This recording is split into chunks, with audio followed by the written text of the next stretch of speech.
Good evening. Welcome to Satellite Showtime. I'm Pat Olson. This program is brought to you by our fine corporate sponsors, including Luxor North America and Cultronics Incorporated. There's a man in South Holland, Illinois, near Chicago, who just did not know what to do. His name is Ray Couture, and he's a retired plant manager who wanted to buy his own home satellite system. His problem was, every time he applied to get a permit to buy one, he was denied the permit. Finally, Ray says the South Holland building inspector told him he could go ahead and install a home satellite system, even though he had no permit. Ray did, but his story doesn't end there. Some 2 months later, Ray was told to pay $50 or take his dish down. He decided to pay the $50. Over the phone, Ray tells me what happens after that. And then after we paid for our permit, which was check is signed February the 2nd, I heard nothing from the city for 4 months until I get a letter in the mail to appear in the Markham Circuit Court of Cook County. I thought, what is this for? I opened it up and it says you have to appear in court June the 13th because you have a satellite up without a permit. Ray hired an attorney and has twice been scheduled to appear in court, but both times, he says, the city canceled the hearings. Ray's next court appearance is set for September 12th. Now here's a nice postscript to Ray's story. When he was in the midst of his troubles, he called Keith LaMonica's FM America program that is on every night, and it's a talk show for people with home satellite systems. Keith and his viewers gathered together to pledge money to help pay Ray's court costs. Here's Ray again explaining. We have $7,000 in pledges right now coming in to me to fight this case. I got letters from all over the country, Canada, all over the place, saying, Ray, hang in there. We got the same problems down here. The one fellow sent me a picture of his dish. Says he has a 12-foot dish. The city ordinance says you're going to go 10-foot high, so you got to dig a 2-foot hole to put a dish in it. This is a ridiculous situation we have out there today, and not only me in South Holland, but thousands of other dish owners or potential dish owners that are out there that are in the same fix. What else can I tell you? FM America is the live call-in program where Ray turned with his problem. It's on 3 satellites: SpaceNet 1, Transponder 18, Telstar 303, Transponder 18, and Comstar D4, Transponder 20, every night. For 12 hours every day, there's another channel you can watch on another satellite. You may have already seen it. It's the Discovery Channel on Galaxy 1, Transponder 22. The channel was born in June. What you are seeing is a promotional tape that shows some of the Discovery Channel's programming. I recently spoke with the Discovery's Vice President, Bob McCleary, about his channel. He refers to it as a carrier of high-quality, non-fictional entertainment, focusing on science, technology, and nature. I asked him to describe its typical viewer. I think perhaps the best way to describe our viewer is the curious adult.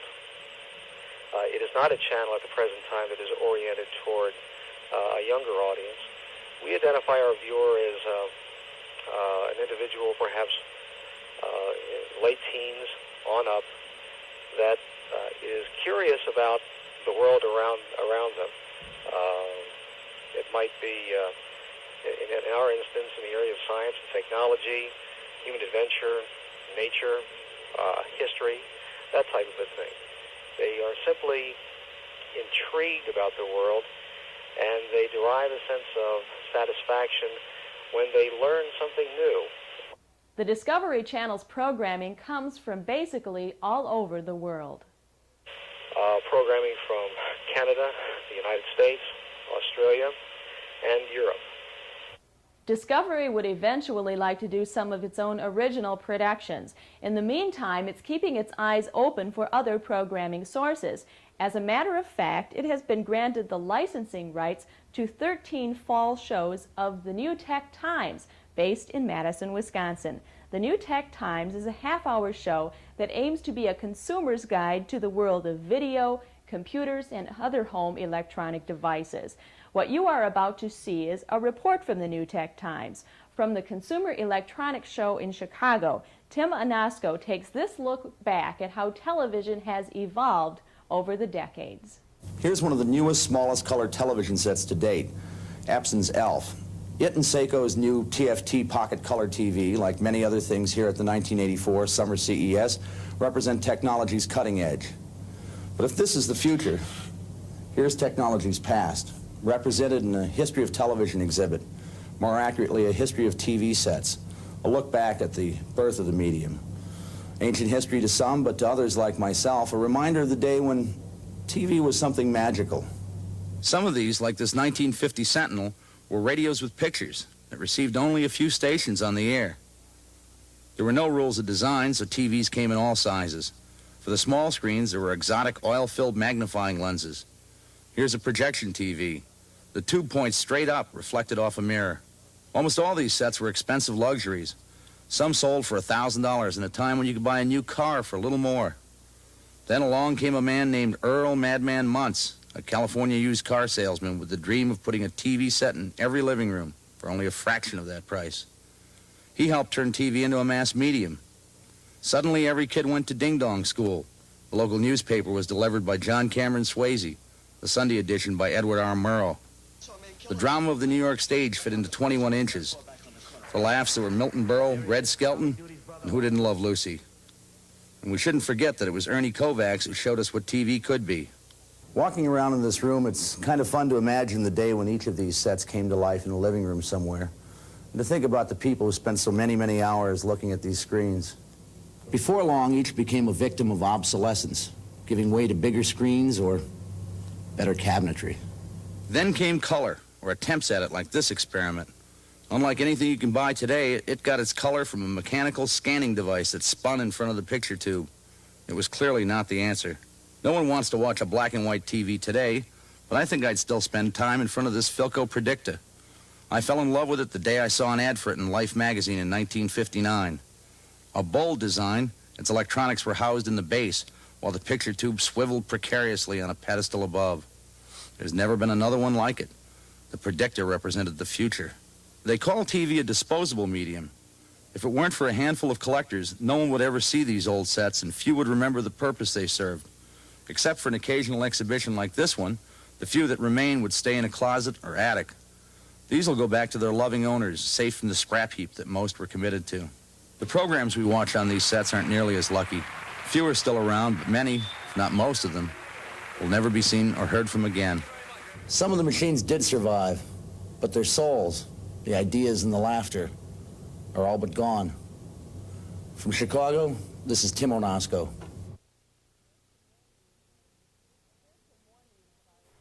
Here's some more news of our industry brought to you through the cooperation of STV magazine. The battle lines have been drawn and the war is heating up. The National Cable Television Association plans to form a consortium to control the scrambling of satellite-delivered TV signals. NCTA recently stated a request for proposals will be issued to scrambling equipment suppliers. NCTA wants to force programmers to scramble and to control scrambling policy and technology. But one programmer has already announced he's not interested. Ted Turner of Turner Broadcasting. Turner has announced he's part of a group including ESPN and MTV that's considering its own marketing plan to scramble. Bob Cooper is a man full of questions about scrambling, and he's had plenty of them the past 2 weeks for Maycom's Jim Bunker, and Bob's not finished asking yet. Here's Bob. For the past 2 weeks, we've been concentrating on the question of scrambling of TVRO programming signals, particularly the scrambling of the premium or the movie service channels. That would be Showtime, Home Box Office, the Movie Channel, and Cinemax. These people, some of them, have already installed the equipment. HBO and Cinemax, Showtime, and the Movie Channel equipment is being installed as we speak to you at this very moment. But there is more to scrambling. There's more to scrambling of satellite programming than just the scrambling of the premium program suppliers. In fact, during the last 90 days or so, there has been a considerable amount of pressure placed on programmers such as Cable News Network, ESPN, the Weather Channel, and this pressure is coming from the cable television industry. The issue involves money. Cable systems are losing subscribers to TVRO ownership. Cable firms live and they die by the number of subscribers they have. As a matter of fact, they lose money in big chunks each time a cable subscriber disconnects in favor of owning a TVRO. And that means that each time we sell a home TVRO into a community or into an area where there is cable television, we are being responsible for the loss of money for home box office. Cinemax, Movie Channel, Showtime. Most important, we're causing money to be lost for the cable operator. And that's why we are the target of the wrath of the cable industry at this very moment. Now we see levels such as CNN, or let me go one below or different from that, WGN and WTBS. We're seeing superstation operators saying openly, we will scramble. Does that surprise you at all? Well, we've had discussions with many of those people you mentioned now for well over a year. I do think the tide or the groundswell of scrambling, of offering the service, between HBO taking their position, us announcing the control center, the legislation that's in question, I think the cable operators as video distributors is all moving ahead. And as you know, I may have a rosy-colored glasses on, but I believe that's going to come together in a logical sense. That there will be programmers, there'll be distributors, there'll be cable operators, there'll be consumers, and all are going to share and participate in that business. If the so-called basic channels do scramble, then the scrambling problem that the TVRO industry faces becomes considerably larger. From 4 services using 8 transponders to perhaps 20 services using as many as 30 transponders. That's the nature of the problem we face. John C. has become a coagulator, as it were, of interest in the major MSOs in this area of marketing and in putting pressure on programmers to scramble. Is the CPAN plan in any way incompatible with anything that you see at this point? I don't see of any incompatibility. I think it'd be very good for the industry if the MSOs, major MSOs, small MSOs, purchase the cable head-end scramblers, what's called the Video Cipher 2C, to help the basic programmers over the financial hurdle of acquiring that hardware so they can offer scrambled service to the home TVRO people. Well, in a marketing study performed earlier in the first quarter of this year, we learned that approximately 1/3 of all TVRO system owners enjoy network television programming from the satellites. In other words, they either live where they cannot receive network programming direct, or the service is better on satellite. Well, that brings up a question of some concern. What is the latest on the possibility, the probability, that the networks themselves will scramble their services? A lot of talk about the networks scrambling. In a sense, NBC is in a scrambling mode by having gone to KU. That leaves us with the 2 primary competitors, ABC and CBS. Can you shed any light on the likelihood that either will, and if so, when? Well, we've had some discussions with both of them. Some testing is going on with one of them to scramble their backhaul feeds, or their back feeds right now, with our Video Cipher 1, the original unit, which is very appropriate for a network, or a private network, that wishes to scramble their video, audio, and addressability. Whether or not they will scramble the main feed that the homeowner is now receiving, to the best of my knowledge, they've not decided at this time. Well, that network, the one that is engaging in practice of backhaul scrambling of feeds, that's CBS. And if you've become accustomed to being able to tune in CBS backhaul feeds from sports stadiums back to New York or Los Angeles, better lose the habit, because you're going to lose those feeds, perhaps as early as this fall, because CBS is installing the Video Cipher 1 scrambling system. So the massive scrambling of network programming on satellite does not appear to be on the immediate horizon. And that brings us back to the original question: when will all of this much reported scrambling begin, and who will be in a position to profit from the scrambling system? We asked Jim Bunker to comment on where the profit is in scrambling. Some confusion, Jim, over who has the right to do what with the module portion or the standalone portion of the descramblers. Can you explain how that really is? Because I'm confused, and therefore some other people are also confused. And his answer came out this way. We will start the acceptance of orders with everyone at the same time. We will build the factory ramp up as a function of the backlog of orders we receive. The thing we're going to have to be very careful of, Bob, is that someone doesn't try to buy the queue with an order that he cancels in October or July or November, and he's inhibited somebody else from receiving their share of modules. We will definitely take steps to protect against that. Give me a step you'll take. The only one that's come to mind is some kind of upfront down payment of honest money that you sincerely are going to build a receiver, you need the descrambler modules, and you take delivery of them when the programming starts. And that would be a way of not allowing others to hog or try to absorb our manufacturing capacity in the early months. We'll not allow that. Well, my friend, there you are. Now you have it. Now you have all the answers there are in the whole wide world on scrambling. If you've been with us for the past 3 weeks, you've heard me ask what I thought were the intelligent right questions of the intelligent right person. And the answers we got, well, sometimes they weren't answers. And I think there's a reason for that. I don't really think the answers are out there yet. I think we're pushing too hard. We're pressing too hard. We're asking for answers to questions that shouldn't be asked yet, because it's just too darn soon. Maybe in 6 months' time, we'll all be bright enough to ask the right questions, the right people, and most important of all, maybe in 6 months' time, we'll be able to get some answers. My name is Bob Cooper, and now good evening from the studios and the beachfront of West Indies Video in the Turks and Caicos Islands.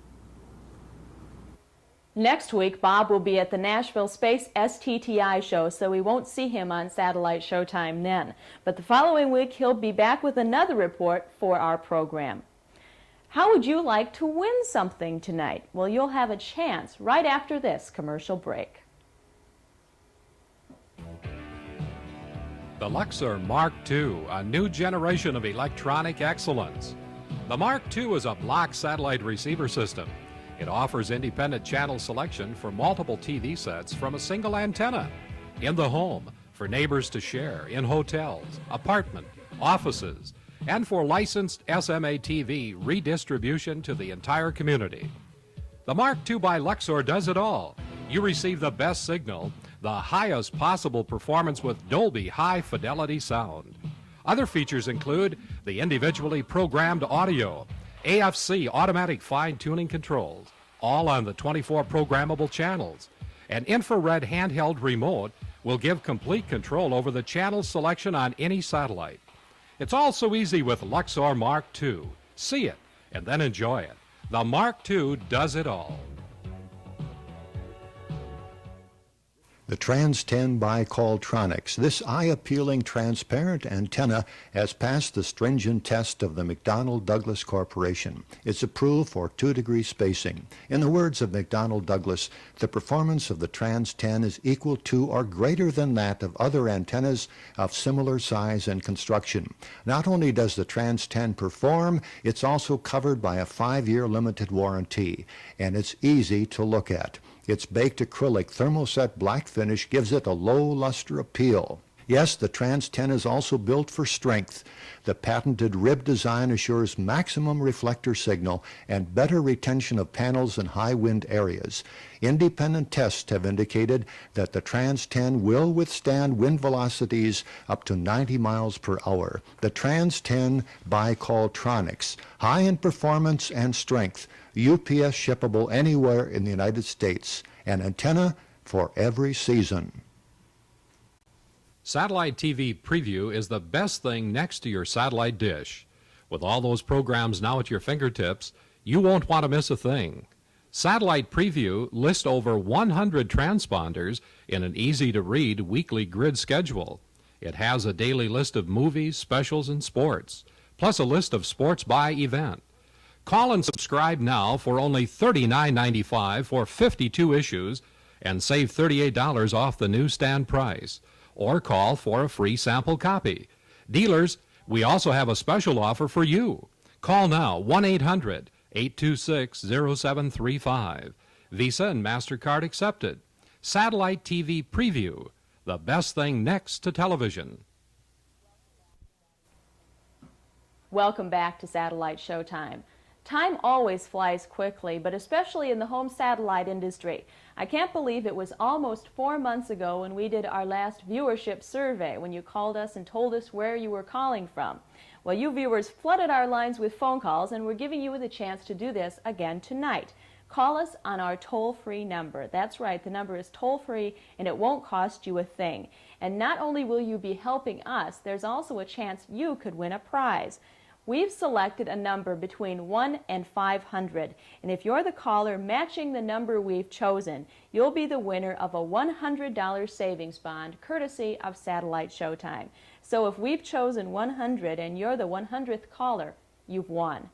Call us toll-free at 800-826-5285 and tell us the state or country you're calling from. Please try to make the calls short so other people have a chance to call. And also, please call only once. That number again, 800-826-5285.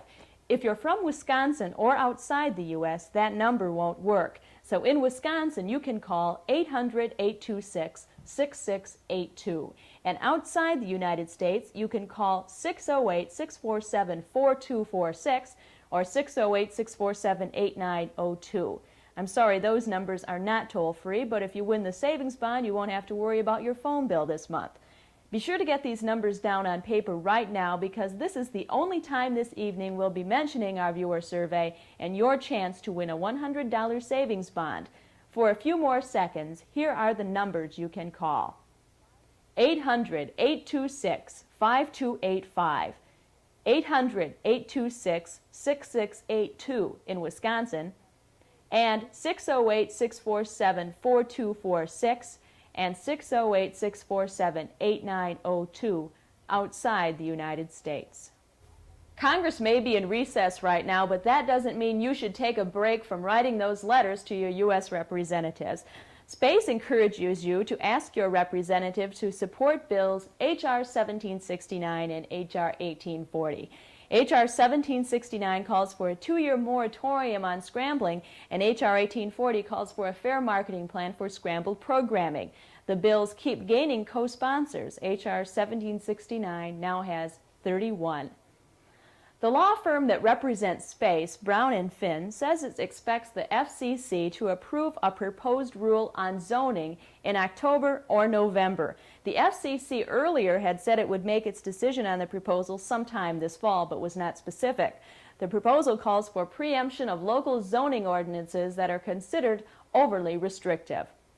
The Space STTI Nashville show is expected to be possibly the biggest home satellite industry trade show to date. And it's no wonder, with some of the big-name guests scheduled to appear. Keynote speakers will be Senator Albert Gore, co-sponsor of last year's Cable Communications Act, and House Majority Leader Jim Wright, a newcomer to the industry who was voted most respected member of the House by his colleagues. The Space STTI show in Nashville starts next Monday with a lot of seminars and exhibits to attend. But if you have any spare time on your hands, you may want to take in the sights of the city of Nashville. Last week, we showed you some of the history of Nashville, Tennessee, courtesy of the Nashville Area Chamber of Commerce and Julian Cole Productions. This week, we show you more of the Nashville story. Whether I'm here in town or performing out of town, I'm a proud Nashville citizen, and I love my hometown. Nashville is such a wonderful place with so many friendly people and so many things to do.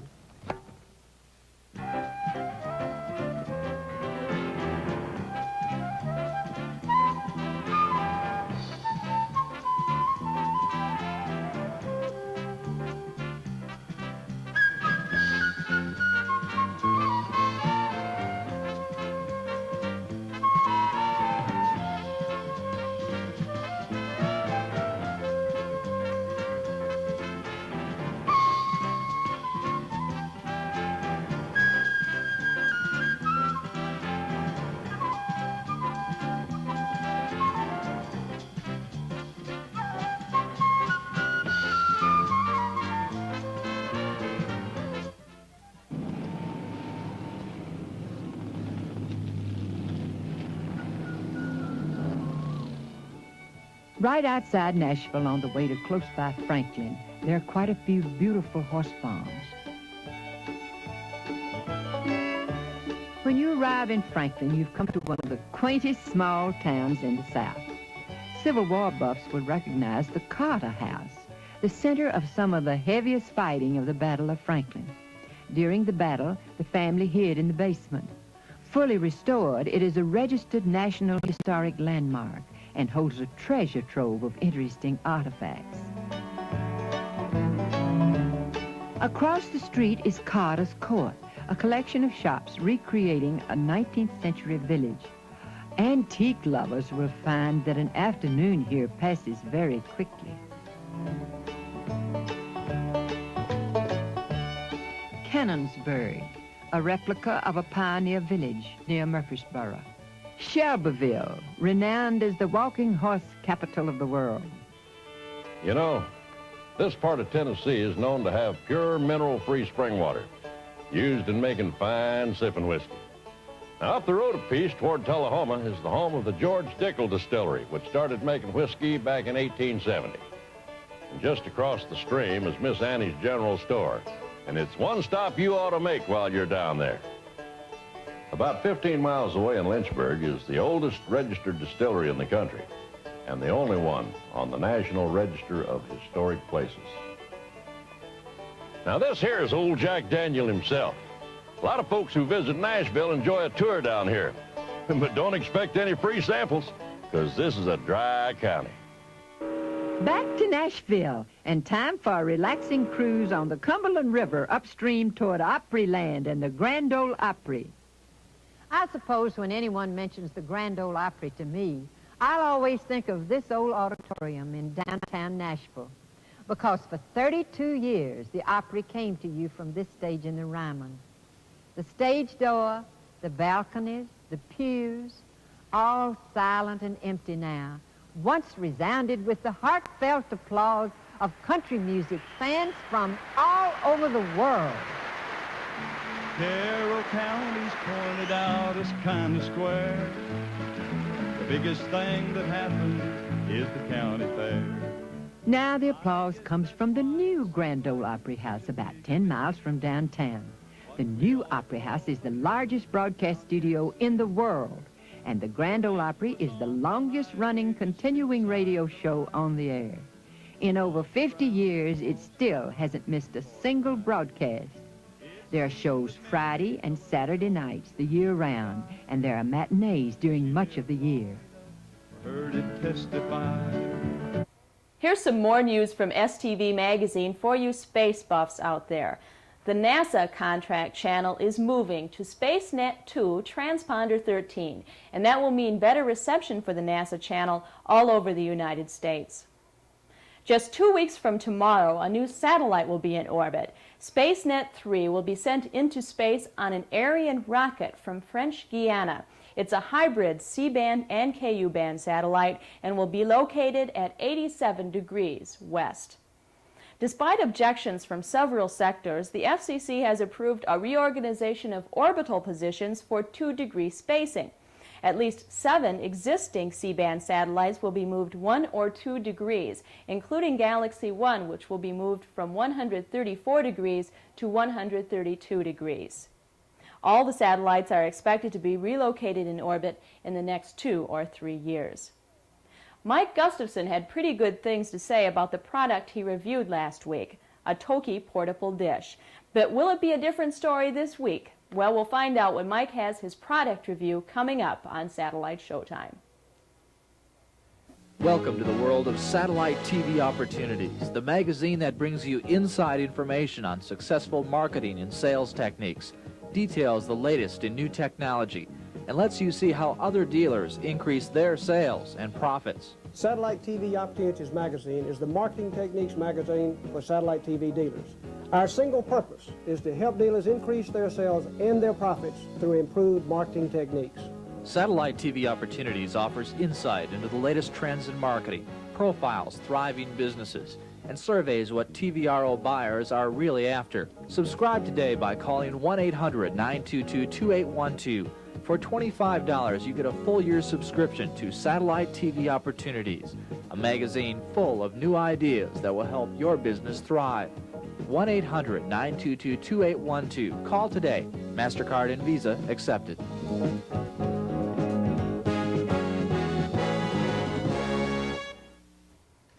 Welcome back to Satellite Showtime. Last week, Mike Gustafson had his first product review of the Toki portable dish designed by Bob Lulai, and he had pretty good things to say about it.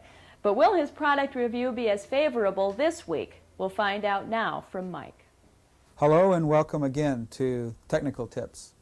This time we're going to be talking about the DX Communications series of receivers and power drives.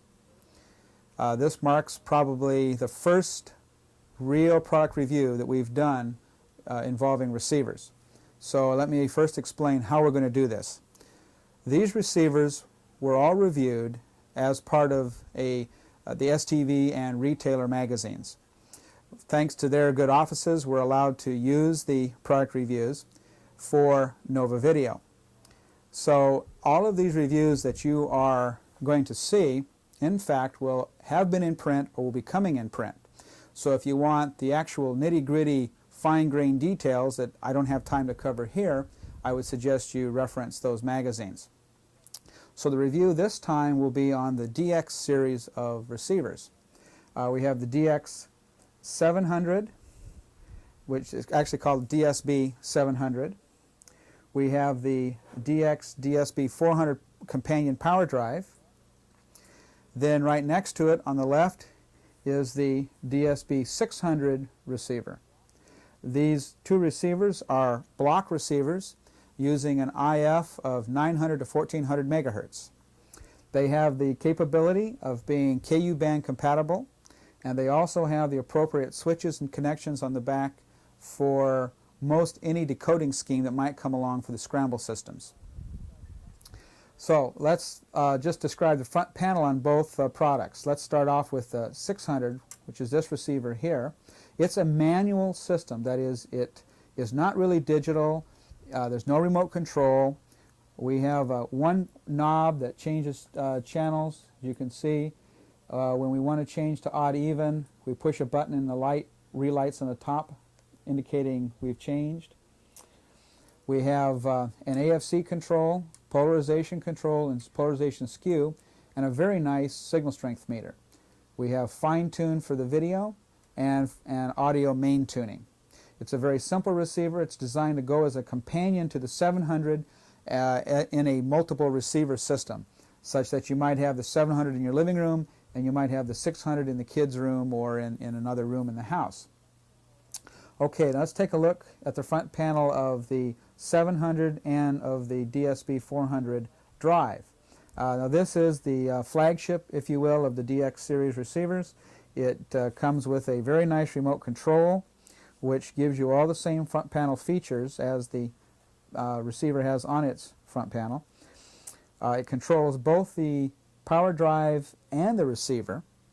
So we can, a friend of mine in Tucson, Arizona calls this his fat man control. You can sit in your chair and control everything from there without having to get up, thereby probably increasing your cholesterol or whatever. So let's describe the front panel to go along with this. We have the audio tune is still mechanical. Variable bandwidths, that means that the different audio bandwidth systems can be handled wide and narrow. We have a volume control, allows us to increase, decrease the volume control. That's also found on the remote control. The odd-even, which selects between, as you can see, between our odd and even channels. Channel selection up or down. Fine-tuning of the channel. These receivers are not synthesized, but since the fine-tune is on the remote, it's a minor problem. Fine-tune control, AFC on-off, and polarization format reversal. And of course, polarization skew and the same nice meter that DX likes to use.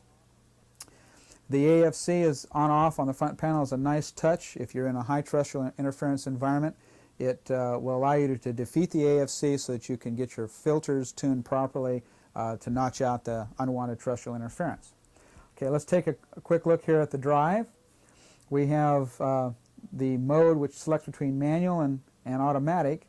In the manual mode, we can just punch east-west and and go find our satellites. In the automatic mode, we actually select by looking in the display here. It says G1. This antenna system is currently looking at G1, and we can select through them. F3, F4, Westar 5, whatever is displayed here.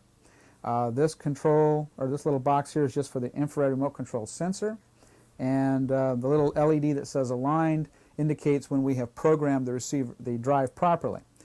Polarization fine-tune, it's used only once during programming. These are programmable, so once it's programmed, you never have to touch it again. Then these three controls here for satellite type, number, and store. This is a combination package. You can buy the receiver separately, and it'll work just fine. You can buy the drive separately, and it'll work just fine. But together, they make up a very powerful package. Now, the one neat feature about this that I like very much about the DSB 700 and 400 combination is the fact that once you program it, you may program polarization, and you can program satellite and channel, which means that you never, after programming, you never ever have to concern yourself with polarization format reversal or skew. You can program in all that information, so once it's done, no one ever has to punch a reversal button or even worry about skew. So an installer can come out, put this system in your home, and after that you never even have to know that there's a polarization concept. That's very, very nice. Okay, I want to show you the back panel on these two combinations, so let's just swing them around and hopefully not blowing something up. They're operating. We do have them on an antenna that I'll show you a little bit later. There we go. Very quickly, on the drive, very nice feature. All of these are screw terminals with crimp, which means that there's a little flat plate in there, and as you turn the screw down, the flat plate contacts, and you can just stick bare wire in there. I have spade lugs on this right at the moment, but that's only because I hook up to many different kinds of systems. But you could just strip the wire, stick it in there, screw it down, and you don't have to do any wire dressing or messing with it. Extra control, AC power control, and an emergency on-off for the master system if something should happen. On the actual receiver, because it's a block system, we only have to have one cable coming from the outside block down converter, and that's just an RG59 up to about 150 feet. If you find you have to install this in a longer run, I'd suggest RG6 or RG11. It's an IF input at this point. We have our video and audio outputs. I'm using this on a color monitor. It also has a channel 3 or channel 4 output for standard TV sets. The rest of these contacts are for other kinds of decoders. We can switch for video level. We can unclamp it. There's an unclamp switch here that would allow you to work into the link-a-bit type of descrambling system. And we have the polarization controls over here. Because this is a combination package right now, the actual polarization is controlled by the drive because it has to know which satellite we're on. So we're running the Polar Order 1, which is what this is hooked up for right now, off of the drive. But if we did not have the companion drive, the 700 has its own polarization control circuit into it. Okay, we'll turn it back around. If you see a flash of light, it's because I shorted a wire out. Okay, so now let's take a moment and talk about what kind of drive this drive is supposed to run into, actuator I should say. The actuator that goes with this can be any 24 to 36 volt actuator, reed switch, Hall effect, or optocoupler. I have it on a reed switch right now. It'll run with a Hall, and if I had an optical I could hook that up to it as well. It requires 2 number 10 wires for the power drive and 3 number 22 wires for the sensor. That's all it's required for the drive. Very simple installation, no particular problems whatsoever. Okay, went through the installation on this a little bit. It's simple 900 megahertz to 1400 megahertz IF, RG59, RG6, with 1 3 conductor for the polarization. The 600, if used all by itself, is the same way. It has a polarization control in the back, uses the same kind of block system, therefore it's very compatible. Put a splitter on it and you're ready to go. Okay, so let me just demonstrate. I'm going to get up here and get around so you can look at the color monitor, how this little guy works. Now just for fun, I have these running on 2 different systems. The DSB 600 right now is running on a KU band system. I'm using the DX KU bound down converter on a 6-foot dish, and right now on the monitor we're picking up the Raiders game coming up out of Los Angeles or Washington or Los Angeles, they tell me. But this is KU band. What you're seeing up there is a KU band picture. As you know, NBC uses KU band for almost all their feeds, so we're kind of lucky we could get the ball game today. But we'll tune around and see if there's anything. This is the main channel tuning control. There's not much up on KU band, so don't expect to see a lot. There's another feed, the same thing. And in fact, I think I'm going to find one feed in this particular case. There's only one feed. But this is running on KU band at the moment, turning in a very, very nice picture. I'm not sure if you can really appreciate that in this particular context, but it worked very, very well. And it makes a nice addition to the system to have a KU as well as C band. All the DSP 700 also can run on KU band as well. They're absolutely compatible. Okay, so now let's get into the really neat part of the programmability of the 600, the 700 and the drive. Now, this monitor has a flip switch. Okay, turn the audio down just a little bit. Now that's C band. That's Galaxy One C band. To actually change channels, simply a matter of direct access. We can pop up and just look at any of the channels, pop through them quite nicely, just directly. If we want to go to an even channel, we punch it once, it flips.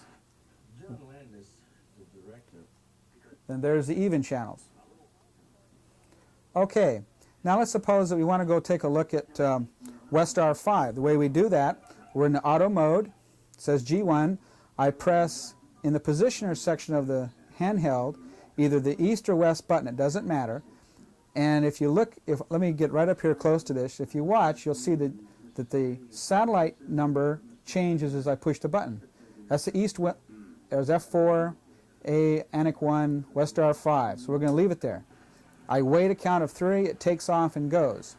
Right now it's cycle to it. Polarization, automatically cycle through it. Let's take a look at 2.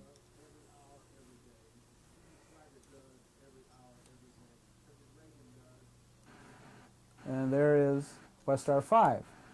Baseball game up on Westar 5. Let's suppose we want to go back to F3. Same thing. Let's dial in and we'll look for F3 here. We wait. It clicks, it takes off and goes. It'll find F3, flip the polarization.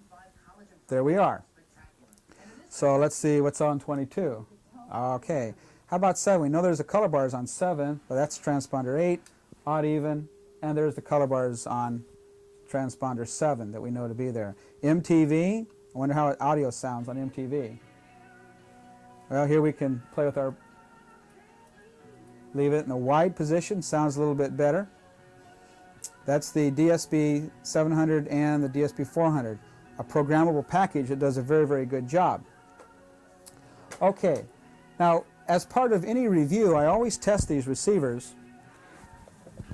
I guess we can turn that down. We don't need to hear rock and roll for a while.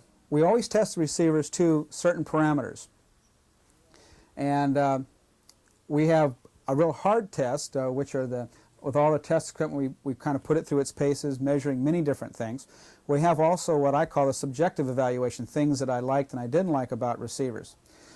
What I found about the 700 is that the AFC tended to pull a little bit too much. Not a big deal, but I found that it had a better picture with the AFC out. And the 600 didn't seem to have any problem like that at all. The AFC was adjusted fine. I'm sure for the 700 it's just an adjustment at that point.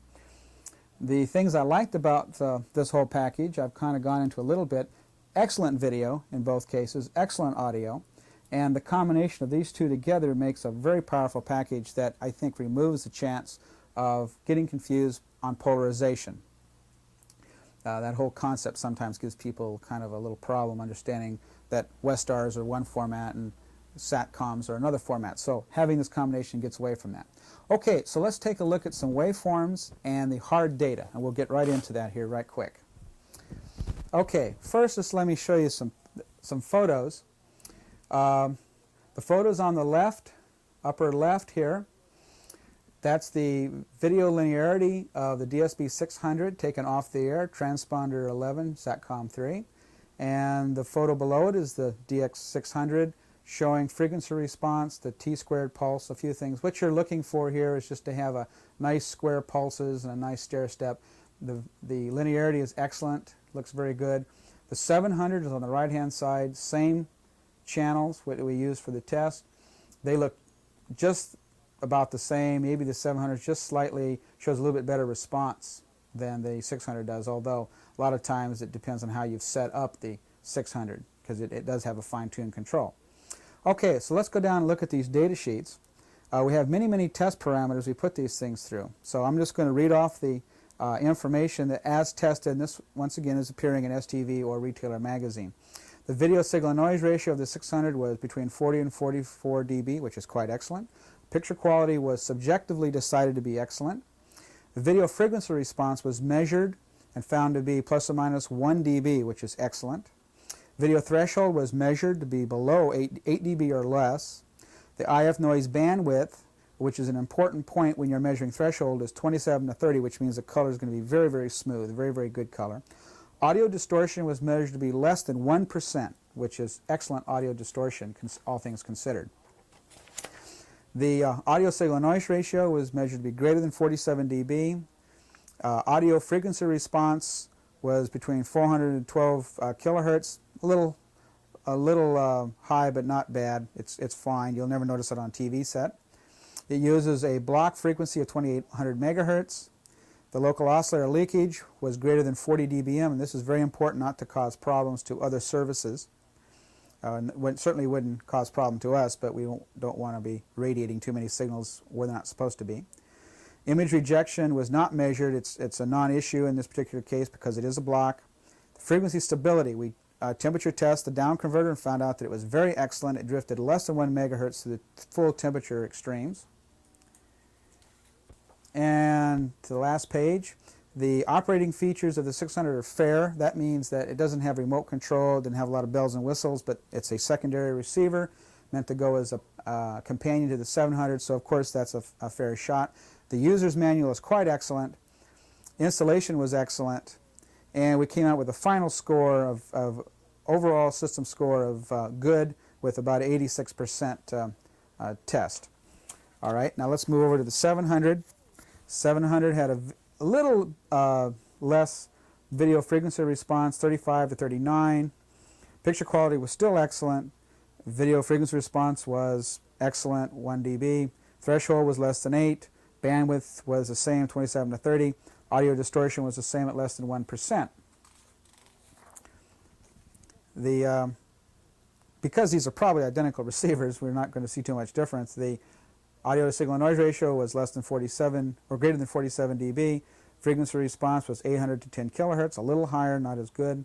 Same block system, same down converter leakage of minus 40 dBm, and the stability was the same, identical designs, and a down converter of less than 1 megahertz. Operating features was good. Only reason it didn't get an excellent was because it didn't have stereo built into it. User's manual was excellent. Installation was excellent. At the time we did this, the antenna positioner was not part of it, but if it had been, it would have gotten excellent all the way through on installation, ease of satellite programming, and position repeatability. All would have been excellent. Overall score was 85% at a good at that point. Now I want to talk about just one feature. Each time we do a review, we're going to pick one point, and we're going to spend some time talking about it. This time we're going to talk just a minute about video signal noise ratio. What is video signal noise ratio? Well, we have to have, for proper playback, in order to have a nice, clean, clear picture, I like to see a video signal noise ratio of greater than 37. Typically these, and that's of course a function of the satellite we're looking at, how big the antenna is, and how well the receiver works. But we hold a constant. It's a lab test. We actually test both in the lab and off-air signals. And video signal noise ratio is a measure of how much noise is within the picture, how much noise is really there. Some types of receivers would have a lesser video signal noise ratio than others, depending on the D-mod, depending on the threshold, depending on the IF bandwidth. But video signal noise ratio is how clear the picture is going to be when you have it. And with both of these being in the 40 to 44, 35 to 39, they're both excellent. They're doing a very good job there. We could ask for more, but given the size of the antennas we're dealing with, that's a very reasonable video signal to noise ratio.